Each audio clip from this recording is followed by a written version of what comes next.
Hello दोस्तों, आपका स्वागत है हमारे YouTube चैनल इस रोमांटिक स्टोरी पर। तो चलिए दोस्तों, मैं कहानी की शुरुआत करती हूँ। यहाँ मैं एक लड़के का रोल निभा रही हूँ।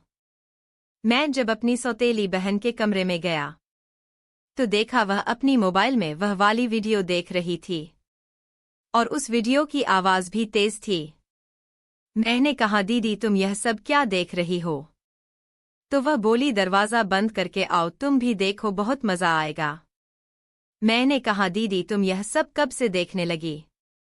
दीदी बोली, अभी कुछ महीनों से देख रही हूँ, बड़ा मज़ा आता है। और अभी यह सब नहीं देखूंगी तो आगे चल के जब मुझे करना होगा तो कैसे करूंगी? मैंने कहा, कम से कम आवाज़ तो धीमी कर दो कहीं। मम्मी ने सुन लिया तो तुम्हारी खैर नहीं। दीदी बोली, बिना आवाज़ के देखने में समझ में नहीं आता। मैंने कहा, तो फिर एयरफोन लगाकर देखा करो। दीदी बोली, एयरफोन था लेकिन चूहे ने काट दिया। अब मार्केट जाऊंगी तब दूसरा खरीदूंगा। दीदी अभी तुम्हें यह वीडियो नहीं देखनी चाहिए। तो दीदी बोली, क्यों? अब तो मैं पूरी तरह जवान हो गई हूं। तभी मम्मी मुझे बुलाने लगी। दीदी बोली, भाई तुम मम्मी से इस वीडियो के बारे में कुछ मत बताना। मैंने कहा, ठीक है। सच बात यह थी कि मैं अपनी सौतेली बहन को बहुत पसंद करता था और उसको अपनी बांसुरी के धुन पर नचाना चाहता था। जब मैं मम्मी के पास गया तो मम्मी बोली, बेटा मैं और तुम्हारे पापा शहर जा रहे हैं कपड़े खरीदने, तो तुम और कोयल घर में रहना और घर की देखभाल करना। मैंने कहा, ठीक है मम्मी, मैं सब संभाल लूंगा। उसके बाद मैं दीदी के कमरे में गया। मैंने कहा, दीदी मम्मी पापा शहर कपड़े खरीदने जा रहे हैं। दीदी बोली, अच्छा फिर तो आज मज़ा आ जाएगा। दीदी बोली, चलो हम दोनों साथ बैठकर मूवी देखते हैं। मैंने कहा, हाँ चलो। उसके बाद हम दोनों कमरे में जाकर वह मूवी देखने लगे। कुछ देर देखने के बाद दीदी बोली, भाई अगर हम दोनों यह सब करें तो कैसा रहेगा? मैंने कहा, ठीक रहेगा, लेकिन मुझे थोड़ा डर लग रहा है। दीदी बोली, किस बात का? मैंने कहा, कहीं अगर यह सब मम्मी पापा को ना पता चले नहीं तो वह हमें बहुत पीटेंगे। दीदी बोली, एक काम करते हैं, हम दोनों यह बात मम्मी पापा को कभी नहीं बताएंगे। मैंने कहा, ठीक है, फिर तो आज बहुत मज़ा आएगा। उसके बाद हमने दरवाज़ा बंद कर दिया। करीब 1 घंटे बाद हम दोनों बाहर निकले। मैं और दीदी तो पसीने से भीग गई थी। तो भाई लोग, कैसे हैं आप लोग? भाई लोग, आज मैं आपको बताने वाला हूँ कि मैंने कैसे अपनी सौतेली बहन के साथ वो सब किया। तो कहानी को पूरा आखिरी तक जरूर सुनना, क्योंकि आगे की कहानी सुनकर आपका दिल गार्डन गार्डन हो जाएगा। भाई लोग, मेरे घर में मेरी मम्मी पापा और मैं रहता था। मेरे पापा ठेकेदारी का काम करते थे। उन्होंने 2 शादियां की थी। उनकी जो पहली पत्नी थी वह मेरी माँ थी, लेकिन एक बीमारी के कारण वह मुझे बचपन में ही छोड़कर चली गई थी। उसके बाद मेरे पापा ने दूसरी शादी कर ली थी। अब मैं जिसके साथ रहता हूँ वह मेरी सौतेली माँ है। उनकी एक बेटी है जो मुझसे 2 साल बड़ी है। मैं उनको दीदी कहता हूँ। कुछ लोगों का कहना था कि मेरे पापा और सौतेली माँ का पहले से ही अफेयर था और उनकी एक बेटी भी थी, पहले ही हो चुकी थी। इसीलिए जब मेरी माँ खत्म हुई तो कुछ दिन बाद पापा उनसे शादी करके घर ले आए। लेकिन मेरी सौतेली माँ मुझे बहुत मानती थी। वह जैसे अपनी बेटी का ख्याल रखती थी वैसे ही मेरा भी रखती थी।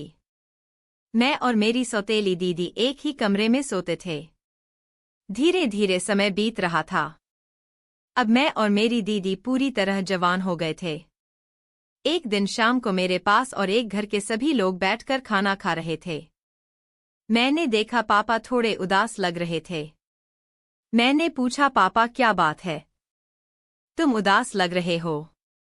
तो पापा बोले, हाँ बेटा, करीब 1 महीना होने वाला है, लेकिन काम धाम कुछ नहीं चल रहा है।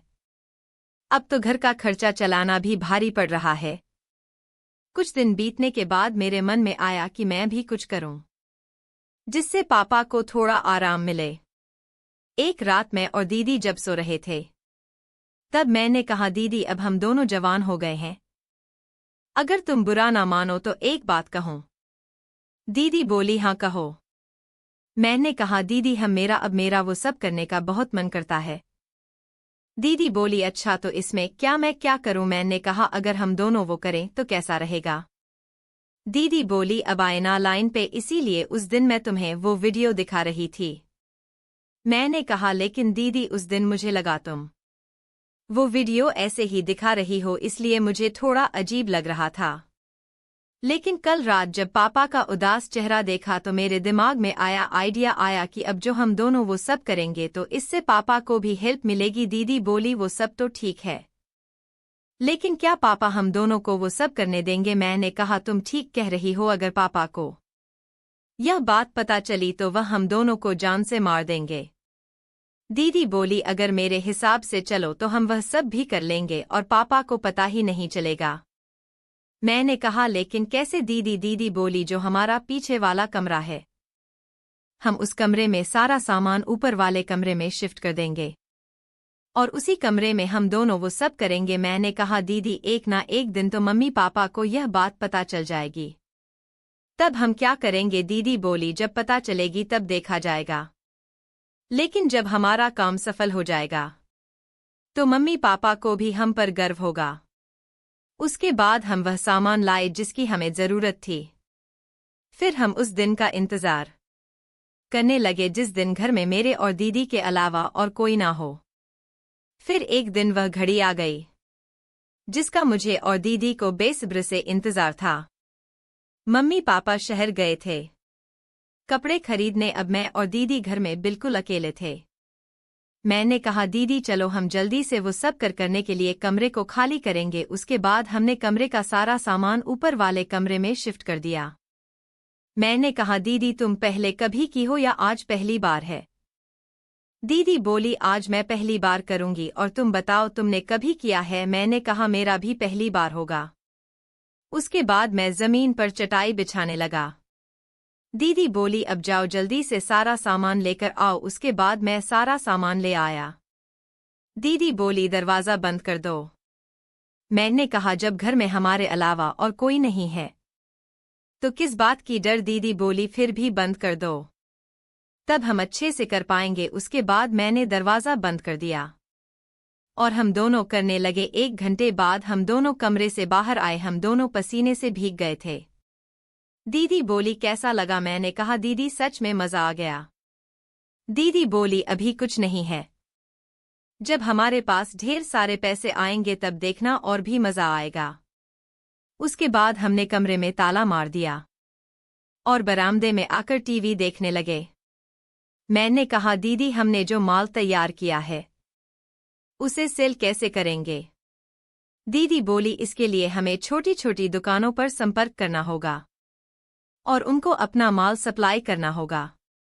मैंने कहा ठीक है दीदी यह काम मैं कर दूंगा। दरअसल मैं अपनी दीदी के साथ कमरे के अंदर धूप बत्ती बनाता था। उसके बाद मैंने छोटी छोटी दुकानों पर जाकर अपना माल दिखाया। उन्हें हमारा माल बहुत पसंद आया और हमें 300,000 का ऑर्डर भी मिल गया। यह हमारी पहली सफलता थी तो हमें बड़ी खुशी हुई। उसके बाद हम दोनों अपने बिजनेस को आगे बढ़ाने के लिए पूरे जी जान से जुड़ गए। धीरे धीरे 2 महीने बीत गया। एक दिन हम दोनों को वह करते हुए मम्मी देख लिया। वह हमें डांटने लगी और बोली आने दो तुम्हारे पापा को फिर बताती हूँ। मैंने कहा मम्मी हम कुछ गलत काम नहीं कर रहे थे, बल्कि हम तो बस एक छोटा सा बिजनेस करते हैं। उसके बाद मैंने मम्मी को सारी बात समझाई। तब मम्मी बोली मैं तो तुम लोगों को गलत समझ रही थी, लेकिन तुम दोनों तो बहुत अच्छा काम कर रहे हो।